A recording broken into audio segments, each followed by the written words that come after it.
What's up, everybody, and welcome to my Monday Night Raw review. What can this show do tonight since they're going head-to-head with the NFL? I don't know, and it's a doubleheader. Monday Night Raw, apparently they have a lot of things stacked up on this show tonight, so let's see what's going on here as they build into Clash of Champions tonight, September 14th. What do we got, huh? Well, we kick it off with Drew McIntyre, who came out pretty much talking about Orton, how he kicked his head off 3 times last week. And, Orton...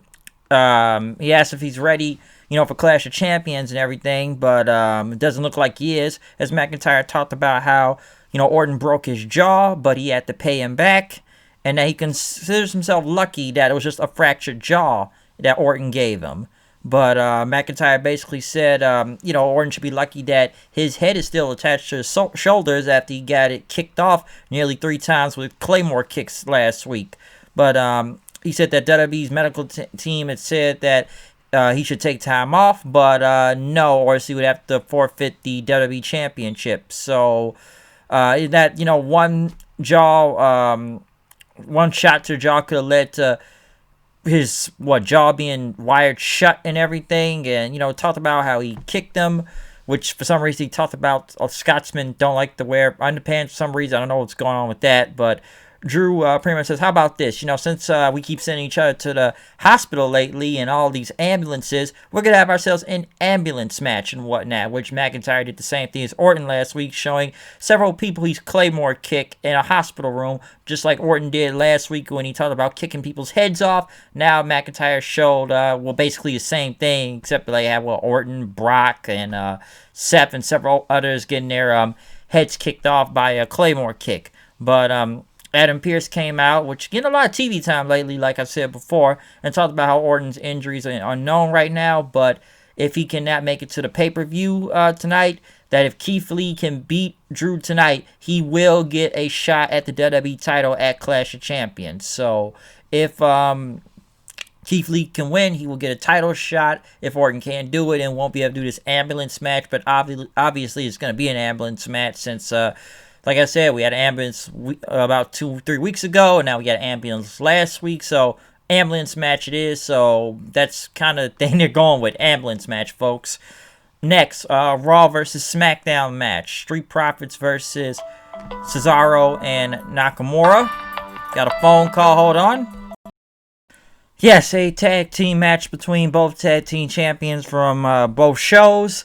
What can I really say about this? This was a non-title match. I know people are still thinking there's going to be some unification for the tag team titles, but I don't really think that's happening. It wasn't a bad match or anything. It was actually pretty good. The only weird part about it, I didn't really think Street Profits were going to go over since Nakamura and Cesaro called him out. You think SmackDown probably would have went over on this one, especially after Cesaro did his deadlift suplex from the first rope of the turnbuckle, but Dawkins came in with the cash out for the win. I feel like they're probably going to have a rematch on SmackDown. I don't know why. I just feel like it's going to be a rematch for it. One thing to note on Raw tonight, too, this is the second week in a row now that Tom Phillips has not been here and that Michael Cole has been there again. Also, no Samoa Joe on commentary this week. We got Dolph Ziggler for the first hour of the show for some reason, which his commentary is...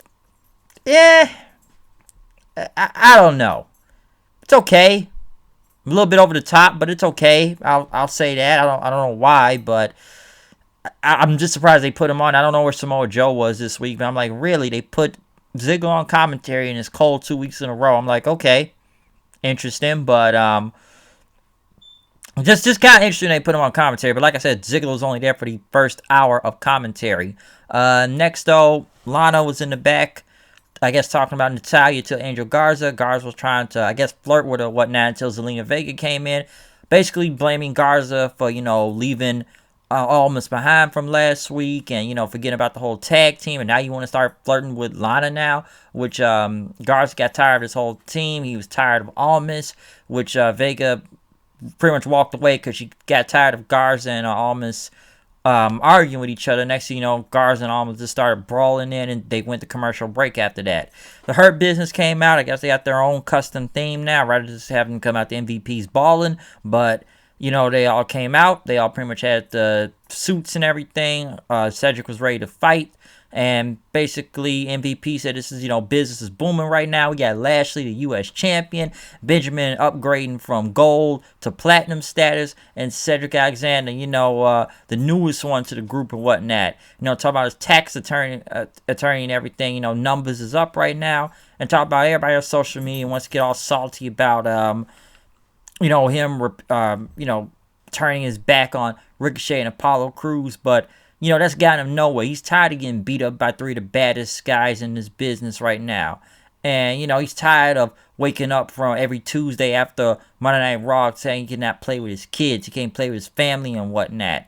And this is the time. This is where you need to step up. This is about money now. This is about his job. This is what he needs to do to make it in this business right now. But Ricochet came out, why did they give this man a live microphone? And Apollo Crews basically talked about Cedric Alexander, say you turned your back on us and everything, that you let yourself get manipulated by MVP, and that you made the decision, so now you must have consequences and whatnot.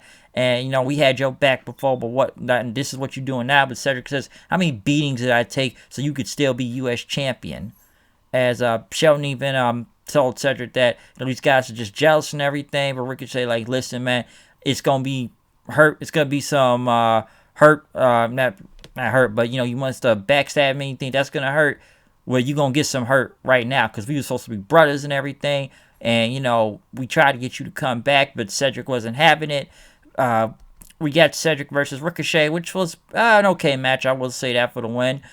Not for the win, but I said for the win. It was a quick match. Cedric ended up in the Michinoku driver, then a lumbar check on Ricochet. He won clean, so not bad for what it was for about, 8 minutes out there. But as the Hurt Business celebrated, the lights went out, and then it was Retribution, who cut a promo, which I can obviously tell it's Dijak and Mia Yim right there, and talked about how, product of empty promises, lies, and betrayals here, that they've been tossed aside, they become garbage, that they believe their time in the performance center will lead them to fame and wealth, but, they refuse to suck it up and everything. So now Retribution is going to take over, which was 6 of these guys, I believe that was there, about 7, I believe. But we'll get into the numbers game later when it comes to Retribution. So they're still out there cutting promos, so they still exist right here. Next, Mickie James talked about how she wants to become the women's champion again because she don't know if this could be her last chance to win that title once more. As Asuka came out, MVP was on commentary then, so Ziggler was gone, so we got MVP through the rest of the show on commentary, which I feel is an upgrade in a way from Ziggler, I'll say that. But Asuka went against Mickie James for the Raw Women's title, and man, this match is almost a far cry from the match at TakeOver, okay? The match at TakeOver was way better. One thing I think this was kind of rough. Mickie James looked like she missed several kicks, which even the announcer said Mickie didn't get that kick. Even I was that was the kick, right? The chick kick, and it was several missed kicks. But then what was the oddest thing about was the finish of the match. Now, I don't know what happened. It looked like, Asuka pretty much had a submission hold and going for the Asuka lot. Mickie James get out of it. Looks like she kind of rolled Asuka up for the win, but then Asuka had got the submission in, and the bell rang, and I'm like, did Mickie James tap out? And everything got confused for a second. Mickie looked kind of confused and just kind of rolled out the ring. Then I don't know if somebody got hurt. I don't know what went on right here. It was just very strange of a finish, and there was no explanation. Even announcers themselves looked kind of very puzzled to what was going on, because they're so who won the match? And I kept wondering, what, did Mickie get the pin? And the ref just said Asuka won. I guess it was by submission, or Mickie could not continue. Like I said, I don't know if anybody got hurt during this match. I don't know what was the finish of this or whatnot, but such a very strange finish or whatnot, because I'm like, did Mickie James get hurt? Did Asuka get hurt? I don't know what happened here. Just very confusing of a finish. It just looked really odd. And it was also kind of odder. All right, Zelina Vega comes out and talked about how she's wasted some of the best years in her career managing Almas and Garza. But now that they're just ingrates, and that Asuka is an ingrate also, and that, you want to defend your title against everybody and their mother, but you forgot about me. And Vega basically says, I'm ready for you. I want that title. Asuka laughed in, and Zelina Vega just slapped Asuka and left. Okay, what makes me really believe Zelina Vega is even going to beat Asuka by any chance? And every time we ever see Zelina Vega wrestle on this show, she mostly loses to everybody. So, what makes me in a snowball chance of hell that she's going to beat Asuka? Come on, like, gets a title shot for no reason. Then again, that's almost with Mickie James. She just kind of had a title shot just because. And honestly, I thought they were going to be continuing the feud, but like I said, that whole match just had a very strange finish. It just wasn't that good in a way, also, but the finish was just odd, really, really odd. But next, Keith Lee was in the back talking about, I guess, Drew McIntyre, and he would do whatever it takes to become the WWE champion, and talked about would he take advantage of, his jaw and everything, since it was his friend. But Keith says he has to do anything to get to that title. Bobby Lashley went against Eric, or not Ivar. Well, I guess apparently Ivar may be really hurt. I don't know what the severity of his injury is after he did that dive last week. And I know there's this debate about, big guys doing high-risk moves. Even, my neighbor says this all the time, that you don't put a lot of big guys doing all these flips, dives, or even on ladder matches because it's so much mass and the weight just brings it down that you can really hurt yourself and whatnot. So, yeah, Hansen is the one that's out of commission right now. I don't know what his injury was or what happened with that dive. I don't know if it was an ACL thing I kept hearing was going on, or it was his arm. So, we don't know how long he'll be out for the time being. But Bobby Lashley made quick work of Roll, put him in the full Nelson for the win. Kevin Owens is in the back talking about how Askua Black has some vendetta against him, that, because he's some type of hot topic and everything, and now this whole invitation to the locker room door, you always wanting to fight and whatnot. But Owens questioned how he's going to give him a beating tonight, and if someone picks a fight with him, because he's not worried because he's Kevin Owens. Shane McMahon was getting ready for the Raw Underground until out of nowhere, Braun Strowman shows up saying he wanted in. So, yeah, the guy went from, Universal Champion to Raw Underground now, which Strowman said he was pissed off and, he's just ready to fight. He just wants to know what's on this other side of that door. That tells you something, how this guy went from Universal Champion to Raw Underground. Like, 'cause I know people don't like Raw Underground a lot, but in a way this somewhat fits his environment of being a giant guy just throwing around guys into some type of fight club thing. At least he's out the title picture, because I was sick of him as a champion anyway, so that's one good thing. But why is he even on Raw in general if he's from SmackDown? Let's question that for a second. But next, Seth Rollins was in the back talking with Murphy and about what's going on with the whole thing with Mysterio and the kendo sticks after last week. But now Seth Rollins in a cage match tonight. He's going to teach the young man a lesson in the world. But, he told Murphy, I have something very, very important to you, okay? Very important I want you to do. So, you ready? You ready? He slapped Murphy, grabbed him, and, pushed him towards the locker, which, I like everybody's been saying tonight that Murphy has a lot of experience getting beat up by the Shield in locker rooms, just as Roman Reigns. But Seth says, I want you to stay back here and do nothing, okay? I don't want to deal with your stupid mistakes. You understand that? And he slapped Murphy again and says, you stay here. Okay, you don't leave this room. I am doing this by myself tonight. But next, Seth Rollins went against Dominick again, with his whole family out there. Ray's mask looks like it's the drummer from Kiss, by the way. Look that up, because that's basically, which was very cool, by the way, too. So the mask did look pretty cool. I just noticed it was from the band Kiss and whatnot. But, Seth Rollins went against Dominick, which was actually not bad of a match. Once again, Dominick, he's getting better. I will say that. I'm surprised it was a cage match this time, but this wasn't that bad at all. But, of course, Murphy does get involved, throwing kendo stick to Seth Rollins, somewhat helping him in the match. But as Dominick and Seth get nearly out of the cage, Rollins end up hitting Seth with the cage and whatnot. Which Murphy was able to almost try to escape. Not Murphy, but Dominick tried to escape again. Murphy had stopped him, but Dominick took him down also, which Seth hit up like a super falcon arrow off the cage then. Right after that, and he pretty much went in, and they went back off the, they were going towards the ropes again and whatnot after that falcon arrow, and it kind of got near the top rope again, and Dominick had tried to go for a frog splash, but Seth ended up getting out of it, pretty much coming back with like 2-3 curb stomps and got the win over Dominick again. But Seth gloated right after. I swear Ray said fuck your cane or something like that, it looked like. But Seth got out of the ring. He basically looked at Murphy, pretty much stared at him, says you did for the greater good. And then next thing you know, he started beating up Murphy, throwing him across the barricade and whatnot, saying, what are you going to learn? I told you not to do this. Like, what did I tell you? What did I tell you? I told you to stay in the back. Seth pretty much closed the door at Murphy's head. And then he walked over to Ray's family, and he told Angie, saying, you done good with this one. Hope this one hope she can turn out better. Coming soon, folks. Aaliyah Mysterio versus Becky Lynch. Why do I have a feeling that's going to happen? I don't know why, but just Seth saying that gave me a funny feeling about that for some reason. Like, just tell him, like, that's some work you did. Hopefully she does better. Oh, yeah, I'm sure she will get a push next. His whole family's getting a push right now. But as Ray's family entered the ring, Aaliyah checked on Murphy for a second. I don't know if they're trying to get sympathy for Murphy now with Seth beating him up. I feel like Murphy may be turning on Seth maybe sooner, or maybe this was some type of tough love that Seth is doing to him.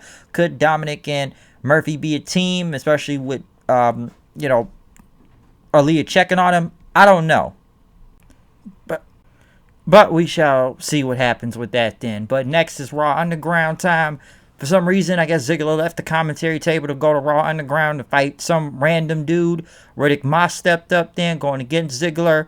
Riddick Moss ended up getting a win over him, I guess. Well, he didn't get the win, but Moss knocked Ziggler out of the ring with some punches and whatnot, or an elbow. Strowman stepped up then, basically beat up both Ziggler and Moss then. Basically, Strowman wanted more after that. So, Strowman has entered the Raw Underground, folks. Drew McIntyre was then kind of promo in the back, and, talked about Keith Lee tonight about his title shot. And if he can get a title shot, beating Drew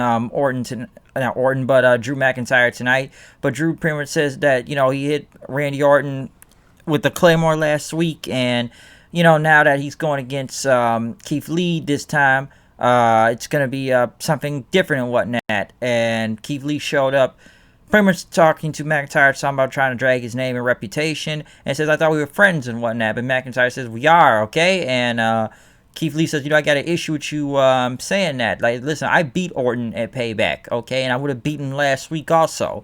But, Keith Lee basically went on to say that you should be more concerned that I might beat you tonight and get a title shot at Clash of Champions and take your title. But Drew says, I'm not afraid of anyone, okay? Lee basically put his hand on his shoulder, but McIntyre says, listen, don't do that, okay?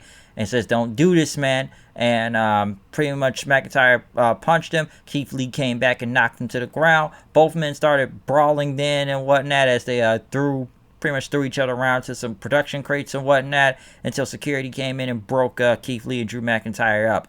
But next we went back to Raw Underground. Titus O'Neil was getting, you gotta let me in, I gotta fight. He basically ran to Strowman and got choked out by him, okay? Both Moss and Ziggler tried to take Strowman down again, but they still took him out. Shane tried to break this up until Babatunde stepped in, or Dabba-Kato, which that's actually somewhat interesting to see in Raw Underground, to see him and Strowman, two big giants going at each other, but they held that off for next week, so we're going to wait on Babatunde and Strowman until the time being, okay? So we'll see what happens with that, but that is kind of interesting to have both of these guys fight. Maybe they need people from SmackDown now on the show to make Raw Underground a little bit more interesting. Like I said before, they need to put bigger stars on here if they want to get this thing over, okay? I get some people trying to get their shot and get their time in, but we at least got to keep some, bigger names in there to make it look kind of interesting. So Babatunde versus Strowman seems kind of interesting, all right?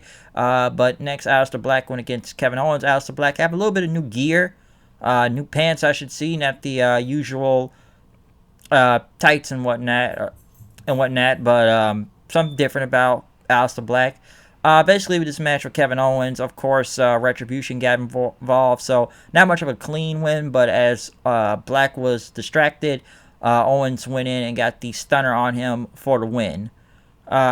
Next, Drew, I guess, was getting ready until Keith Lee attacked him from behind. They started brawling again, but Adam Pearce said, listen, I will cancel your match, and nobody will get you would not get a title shot unless you do not wait till later on in the night, okay? I will say Keith Lee's gear is a a little bit different, by the way. I guess he's wearing a singlet now and whatnot. So it looked okay. I'll say that. It's not like the giant vest thing they had on him before, but this gear does look different.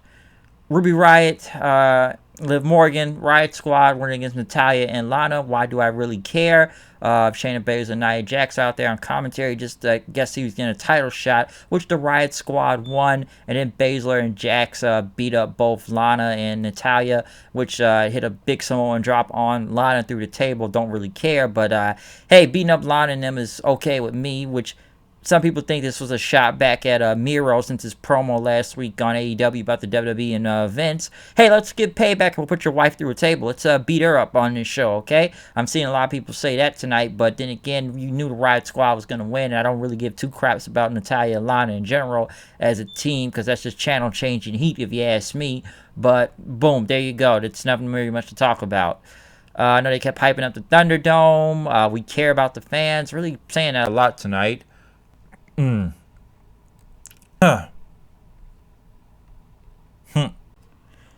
in the main event itself, we got Drew McIntyre versus Keith Lee. Not a bad match, I will say, but of course you cannot have any of these two go over and win. So what do? Send Retribution out there, which it look like these guys have doubled in numbers at this point. Basically beating up Keith Lee and Drew McIntyre. As they were jumping them, the Hurt Business came out then because they said they were going to, I guess, provide security or volunteer since the regular security can't, stop Retribution. MVP and them told Adam Pearce that, all right, we'll take care of it tonight. You're going to pay us, but we going to handle this job. So the Hurt Business came out with their suits, basically took them off, and they went with like about, 12 guys out there they were fighting and whatnot as the Hurt Business was brawling with Retribution. Keith Lee and Drew McIntyre did 2 dives to the outside of the ring, knocking everybody down to close the show. Okay, so good thing they did send them out there because no one can really win right here, especially right now, and it's a non-title match, of course. So why would you have any of these two go over? But this was still an okay match for what it was. I don't know what that means for Clash of Champions, but I still think it's gonna be an ambulance match between Drew and Randy Orton. Okay.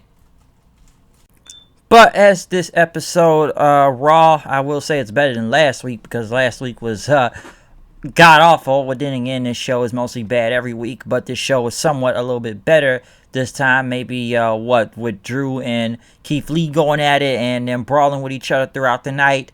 Even the little thing with Retribution at the end was not that bad also. I do like I said, I like that Cedric Alexander's in the Hurt Business. So at least they're trying to make him in somewhat of a bigger heel. I'll give him that. Mickie James versus Askua was just very confusing, and it was somewhat of a rough match to watch. So that was not good in that finish. I don't know what was going on with that finish, but that was just strange. And I don't know if someone legitimately got hurt in there. I'm sure we'll find out later, but just really strange that ending was. I don't know what was going on with that.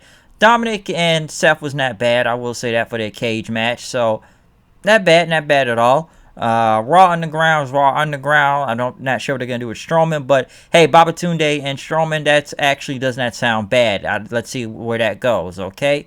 But, yeah, that's my review of Monday Night Raw this week. Follow me on Twitter, comment, subscribe. Tell me what you think about this show in general. Did you think it was good? Did you think this show sucked? Or did you not watch this show because football was on tonight, okay? I'm sure there's many options of what you could say about if you saw Raw or even not watched Raw. Or just watch this review. This will tell you all about Raw so you don't have to wait 3 hours. I just told you something like, 25 minutes?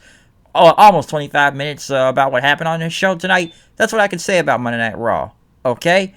But, yeah, I'm done with this review tonight. Follow me on, I'm about to repeat the same thing again and whatnot. But, yeah, I'm out of here. Check out any other video that is online and tell me what you think about Monday Night Raw and everything that's been going on tonight with this show, okay? I'm out. See you guys later. Peace.